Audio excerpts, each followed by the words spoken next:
Yo, what's up guys? My name is Nave is Dead and I've been making beats in FL Studio for around 12 years now. I have a couple of tips and tricks that I've picked up along the way and I figured I'd share some of that with you today. I have a lot of people ask me, hey Nave, how do I do sidechaining? I make beats on stream and people oftentimes will see my methods and they'll wonder what I'm doing. So I figured today I'd give you a couple of examples of applications of sidechaining, and there's a lot of different methods that you can use, but I'm going to show you the way that I prefer to do it because I think it's one of the easiest to control and one of the most intuitive ways to do it. So I have prepped some melodic stuff just for example's sake. Just use some cymatics loops, no big deal. But say you're working on a project, whether it's hip hop, EDM, whatever, and you're having a hard time with EQing and getting a comfortable space for your kick to fit in with the rest of the melodies.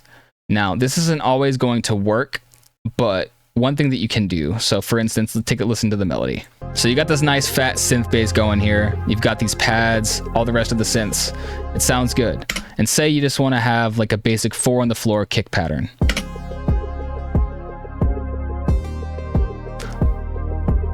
But say you're struggling to kind of find that place for the kick. You're struggling to carve out room in the EQ without kind of muddying things up or taking the life out of certain sounds. What you could do is you route all of your melodies to their own mixing slots within the mixer in FL Studio. So channel slot 1 through 7, these are going to be all of the melodic elements from this loop that I showed you. So really what you can do, if you right click any of these inserts, you can go down here to layout. You can go dock to in the layout section. And me personally, I like to dock it to the right. Some people dock it to the left. I like going to the right. It's just what's easy for me. And then just for like a visual way so that it stands out from everything else, I usually go in and color code it. Hit enter. So right here, this is going to be your bus. You can also name it melodic bus. Cool. So I've got all of these over here. These are all just being routed through the master currently. What you can do that's quick, if you've got multiple things, you just hold your control and highlight everything at once. Now this, what I'm going to show you, you can do with just one single mixer insert, but I thought it'd be easy to just show you how to quickly select a multiple that you want to route into one bus. So what you're going to do is go over to your bus, this little arrow right here, you're going to right click, and you're going to choose the option that says route to this track only. So basically what that's doing is you can see all of the signals are still going through your inserts, but then these all together are coming through this melodic bus insert. And what you can do with that is anything that you want to be sidechained, you can route through this one bus. So now that we've got our kicks, this is the main trick for the sidechaining, okay? So again, this is what I like to do. It's not the only way, but it's what I prefer to do. You're going to take the insert that your kick signal is being ran through. You're going to go into your plugins and you are going to open the Fruity Peak controller. Now, for all intents and purposes, you're only going to need to deal with these 4 knobs here within the peak category. The bass knob, it basically signifies the volume of whatever channel you're going to be sidechaining. So at 0, if you kept it this way, there would be 0 audio coming in once you've set it up correctly. What I prefer to do, because your fader isn't always going to just be a default. So no matter what your fader level is at, you're just going to go to the fader here, you're going to right click, you're going to copy the value. From there, you're going to take that copied value and you're going to right click the bass knob within the peak and you're going to paste the value. So now there won't be any difference in the level that you have once you start the sidechain signal. From there, this volume knob is going to be how dramatic the sidechain is. So currently the volume is set to 100. We don't want that. You're going to want to go less than 0%. 0 is not going to do anything. If you have the volume at 0, that's going to be just 0 sidechaining at all. The more you turn the knob left into the negatives is going to be how dramatic the sidechain is. Tension, you really don't need to mess with.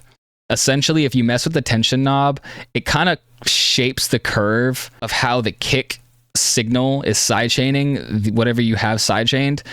It's really not something you need to worry about until you're more experienced with this method. I don't really find myself using it a whole lot, but it really just depends on the tail of whatever signal you're using. So whether you're sidechaining a snare or a kick, sometimes you'll have to mess with the tension knob in order to get it to kind of respond the way you want it to. But for now, we just want to worry about the bass, the volume, and the decay.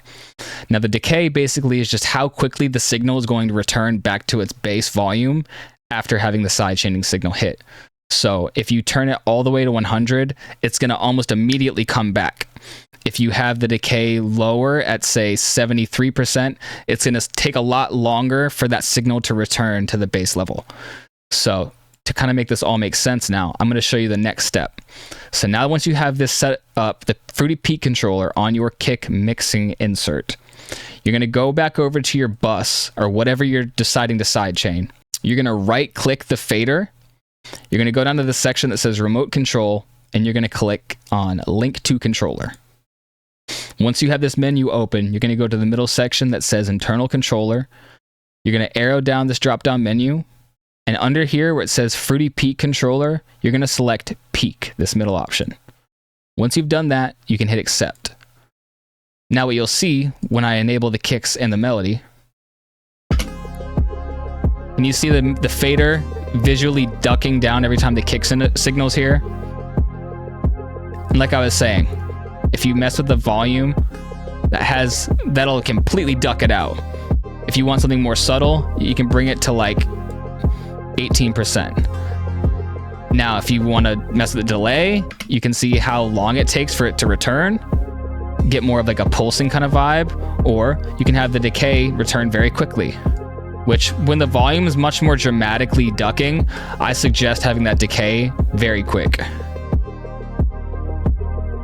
Because if you do like this, see, I mean, it's really just dependent on the style you're going for. A lot of like EDM bass music might benefit from a smaller decay. Like there's a lot of different use types here. But yeah, that's kind of just the basics of how to set up sidechaining through Fruity Peak controller. I do have one more example of sidechaining and its benefits. So I've prepared this little basic 808 loop. It's just an 808 through the Flex plugin. Just messed with some of the macros and got this going here. So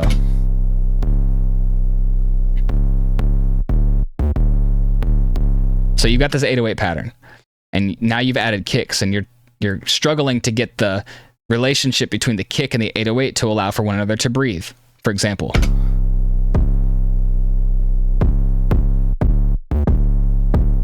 see, that sounds terrible. What you could do is sidechain, like I've mentioned. So if you don't already have your kick in the mixing inserts, you can just do this little drop down and do route to free mixing track. So here's your kick. You can see your kick and your 808 here. So basically all you're going to do is a similar setup to how I described before.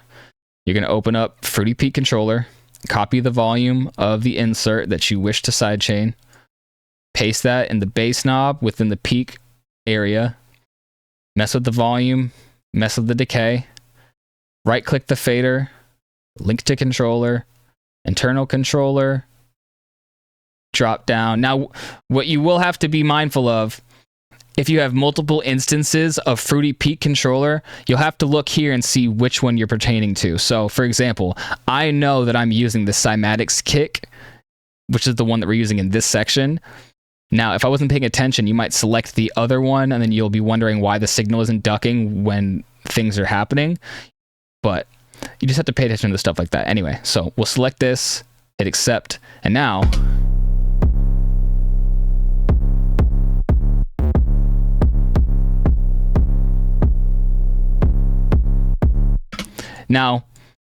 with 808s and kicks, you really have to try to dial in the values of the volume ducking, the decay, the tension. Now, to be honest, the kick that I chose for this example is not good. Ultimately, sound selection is going to really help whether or not you're sidechaining. So this example isn't the best, but just for example, if you just turn off the sidechain and then re-enable it,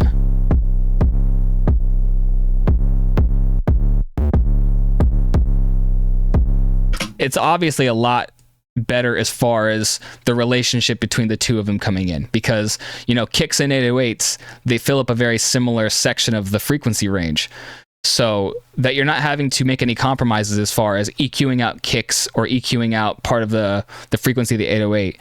Sidechaining allows you to have them exist at the same time and still have room for both of them.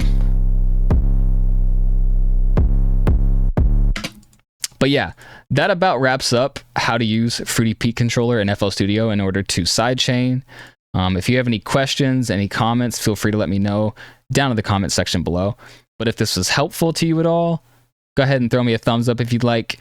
Subscribe. I think I might do a lot more of these tutorials going forward, because like I said, I have been using FL Studio for a really long time, and I think any beginners or intermediates or even advanced people, it's good if we share info with one another, because you never know what you might be missing out on.